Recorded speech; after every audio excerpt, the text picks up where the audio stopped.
Hello guys, bali mag alas 10 ng gabi dito guys. Dito kami sa Lalauman. Ayan o, loading kami ng gypsum. Parang graba, bato na kulay puti. Dito kami ngayon guys. Galing ako Proa dahil kumuha ko ng drop Proa Pupa.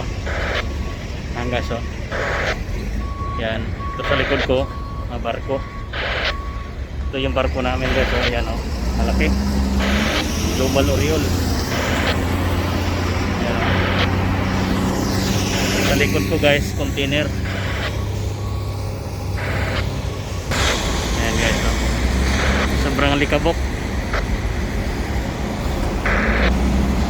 Okay,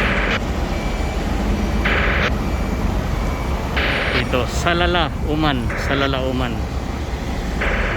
Maganda dito guys, walang problema mag-loading. Medyo magalaw lang yung pantalan, yung lubid namin, pero okay naman.